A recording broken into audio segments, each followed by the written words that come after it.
Welcome friends. இன்றைக்கி நம்ம டேஸ்டியான டிஃபன் வெரைட்டி கோதுமை அடை கூடவே சைட் டிஷ் தக்காளி வெங்காய சட்னி எப்படி பண்ணலான்னு பார்க்கலாம் வாங்க.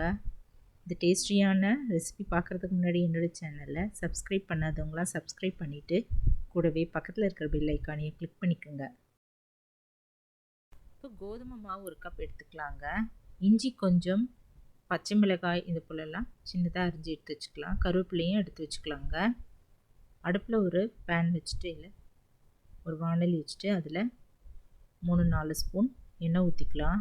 எண்ணெய் நல்லா காஞ்சதும் 1/2 ஸ்பூன் கடுகு, 1/2 ஸ்பூன் உளுத்தம்பருப்பு போட்டு நல்லா தாளிச்சிடலாங்க.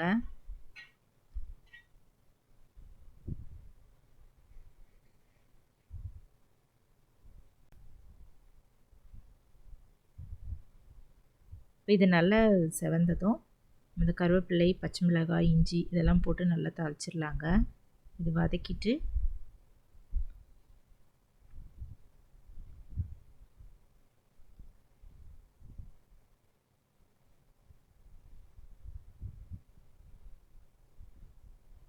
நம்ம ஒரு 3/4 டம்ளர் தண்ணி ஊற்றிடலாங்க.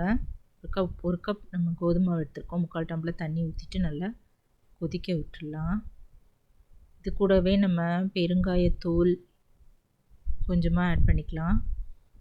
உப்பு ஒரு 1/4 டீஸ்பூன் கொஞ்சமாக போட்டுக்கலாங்க. போட்டு நல்லா கொதிக்க விட்டுடலாம். இப்போ நல்லா கொதிக்க ஆரம்பிச்சிடுச்சு. இந்த கோதுமை மாவு கொஞ்சம் கொஞ்சமாக தூவிட்டு நல்லா கரண்டியில் இது போல் கிளறிக்கலாம்.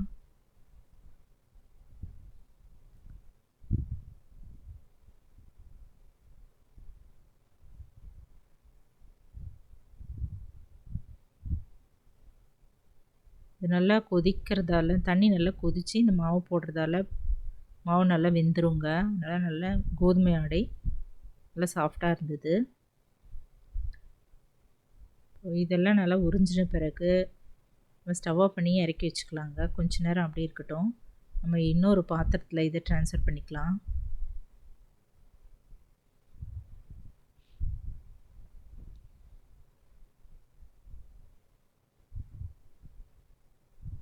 இது நல்லா சூடாக இருக்குங்க. பார்த்துது நம்ம கையில் எண்ணெய் தடவிட்டு நல்லா உருட்டி வச்சுக்கலாம், பிசைஞ்சு வச்சிடலாங்க.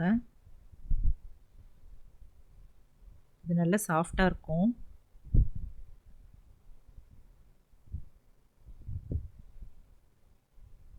நம்ம ஒரு பாலித்தீன் ஷீட் எடுத்துகிட்டு அதில் கொஞ்சம் எண்ணெய் ஊற்றிட்டு இந்த பிசைஞ்சு வச்சுருக்கிற மாவு ஒரு உருண்டை எடுத்துக்கலாங்க. எடுத்துட்டு இது நம்ம சப்பாத்தி இழைக்கிற கட்டையில் நம்ம இது போல் இழைச்சிக்கலாம். இல்லை கையில் கூட தட்டிக்கலாம். இது போல் இழைச்சிட்டு கொஞ்சம் திக்காகவே இருக்கட்டும்ங்க. அடுப்பில் தோசைக்கல் போட்டுட்டு எண்ணெய் லைட்டாக தடவிட்டு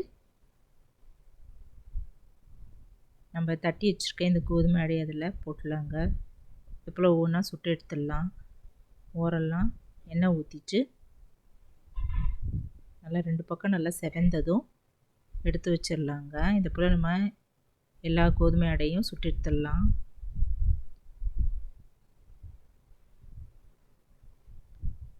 கையிலே நம்ம தட்டிக்கலாங்க.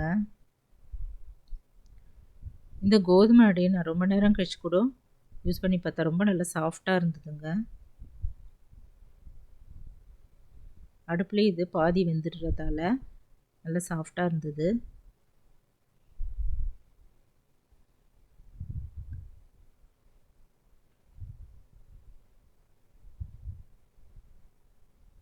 இதில் இஞ்சி, பச்சை மிளகாய் இதில் போட்டதால் நல்லா காரமாகவும் இருந்தது. ஜீரணத்துக்கு ரொம்ப நல்லதுங்க. இதுக்கு நம்ம சைட் டிஷ்ஷாக தக்காளி வெங்காய சட்னி பண்ணிடலாம். சின்னதாக ஒரு இஞ்சி துண்டு, பச்சை மிளகாய் 1, வெங்காயம் 1, 2 தக்காளி, ஒரு 2 பீஸ் தேங்காய் அதெல்லாம் எடுத்துட்டேங்க. இப்போ அடுப்பில் ஒரு கடாய் வச்சுட்டு ஒரு ஸ்பூன் ஆயில் ஊற்றிட்டு 2 காஞ்ச மிளகாய் போட்டு வறுத்து எடுத்து வச்சுக்கலாம்.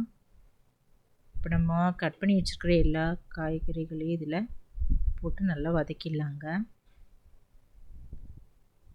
வெங்காயம், பச்சை மிளகாய், தக்காளி, இஞ்சி எல்லாத்தையும் போட்டு தேங்காயும் போட்டுட்டு வதக்கிக்கலாம். கூடவே ஒரு 3 ஸ்பூன் உடச்ச கடலையும் இதில் ஆட் பண்ணிக்கிட்டேங்க. கொஞ்சம் திக்னஸ்க்காக உடச்ச கடலை இதில் போட்டுக்கலாம்.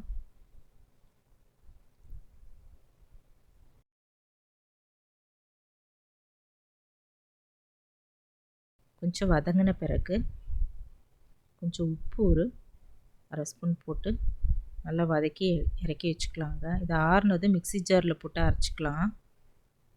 இது போல் பேஸ்ட்டாக அரைச்சி எடுத்து வச்சிடலாம்.